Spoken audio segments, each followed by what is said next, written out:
municipale 2020 pour la commune nouvelle Avranches-Saint-Martin-des-Champs. Donc le nombre d'inscrits de 7760, le nombre de votants 3504, nombre de votes blancs 47, soit 1,3%, nul 80, soit 2,3%, suffrage exprimé 3377, soit 96,4% de suffrage exprimé, taux de participation de 45,2%, soit une abstention de 54,8%. Ont obtenu, donc, dans l'ordre du tirage au sort, les listes que je voulais présenter. Donc David Nicolas Aymon Avranches-Saint-Martin, 1646 voix, soit 48,7%. Antoine Delaunay, faire ensemble, construisons Avranches-Saint-Martin, 778 voix, soit 23% pour on. Guénel Huette, Avranches-Saint-Martin, Deschamps-c'est-vous, 953 voix, soit 28,2%. Donc, comme je le disais, 47 votes blancs, 88. Il y aura donc un second tour pour cette élection municipale. A priori, on attend les nouvelles, bien évidemment, au niveau national, puisqu'on navigue, je dois bien l'avouer, dans le flou artistique. Voilà, merci de votre attention, de votre patience. Bonne soirée.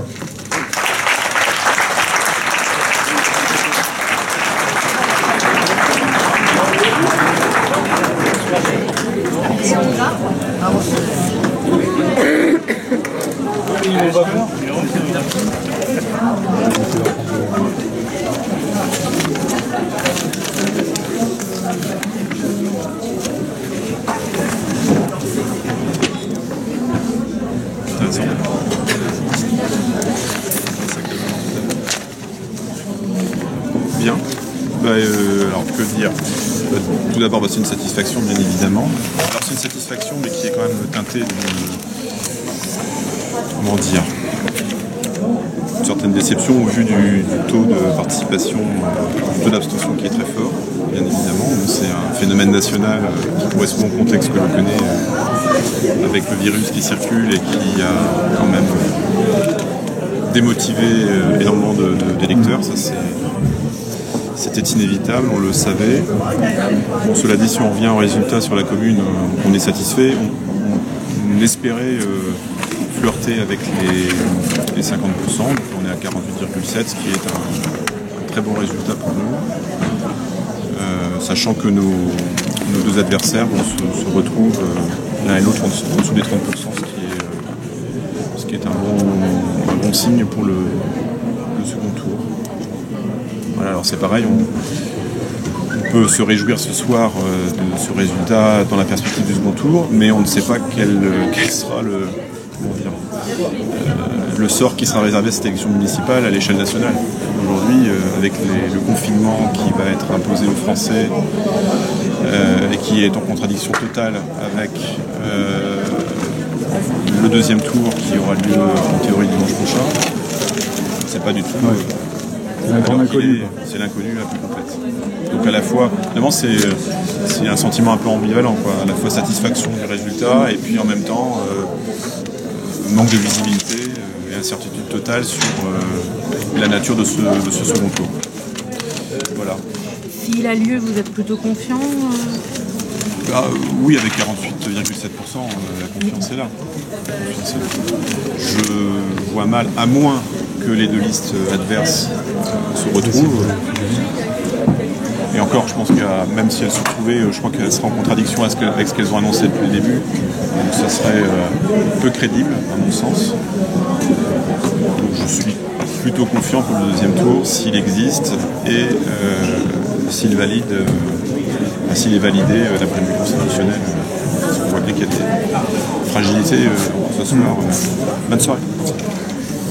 Voilà. Très bien. C'est laconique, mais je ne vois pas grand-chose d'autre à dire dans l'état actuel des choses. Comment vous pouvez expliquer ce résultat aussi haut, justement? Alors, secret non. Nous, on a fait la même méthode qu'en 2014, porte-à-porte méthodique, sur tous les quartiers d'Avranches. Donc on avait sondé la population et on savait qu'on était aux alentours de 50%. Voilà. Ça, c'était comme quoi la méthode, elle fonctionne. En tout cas, notre méthode de sondage de la population un mois et demi avant les élections fonctionne. C'est intéressant. Alors comment l'expliquer Un bon bilan. Je pense qu'on a ce qu'on recevait en retour des questions qu'on posait aux habitants cantonais, c'est qu'ils avaient le sentiment que la ville avait évolué, avait changé, avait gagné en qualité de vie. Je crois que la notion de qualité de vie revenait, en rayonnement.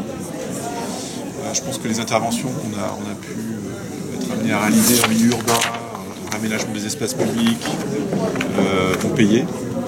Puis quoi qu'on en dise, on a quand même plutôt bien associé les habitants aux différents projets qui se sont sentis concernés par la politique municipale.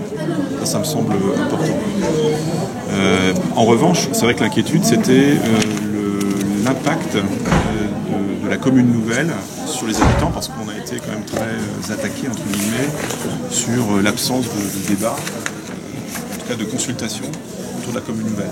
En fait, ce que je constate finalement, notamment sur Saint-Martin-des-Champs, parce qu'il y a quand même 45% de votes favorables sur Saint-Martin-des-Champs, c'est que le tapage qui a été fait autour de la commune nouvelle et autour de cette absence de référendum, finalement, n'a pas fonctionné, et que 45% des habitants de Saint-Martin-des-Champs, finalement, nous font confiance et reconnaissent de manière explicite leur adhésion au projet de la commune nouvelle. Et sans doute d'autres encore dans l'électorat des deux listes adverses. Voilà, donc je pense que les thèmes de campagne qui ont été retenus, qui avaient peut-être vocation à nous emmener sur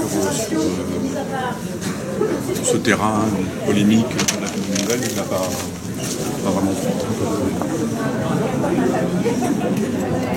Et c'est ça qui est intéressant, c'est qu'on voit que finalement l'électorat est en phase avec les projets positifs qu'on porte, et c'est pour ça qu'on s'est vraiment refusé à évoquer même nos adversaires ou à essayer de les dénigrer ou de les attaquer. On n'a jamais été sur le terrain de l'attaque individuelle. On a toujours été dans le constructif et le positif. La campagne a été plutôt... Oui, bon, après, elle était plutôt saine, c'est vrai qu'il n'y a pas... pas une caricature, quelque chose comme ça en particulier. Maintenant, on va se préparer. Alors, il faut qu'on travaille dès ce soir sur le second tour, puisqu'on va avoir des documents à produire qui vont être validés en commission de propagande dès demain. Donc, on va se retrouver pour écrire tous ces documents qui vont diffuser, avec sans doute une impossibilité de refaire des réunions publiques. Je pense que ça va être très difficile. Donc, ça va être une campagne à distance. Réseaux sociaux. Ouais, réseaux sociaux. Ce qui est quand même...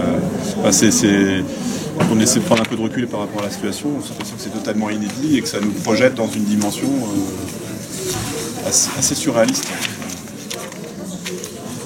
Alors, en tout cas, je remercie au nom de toute mon équipe les électeurs qui nous ont fait confiance.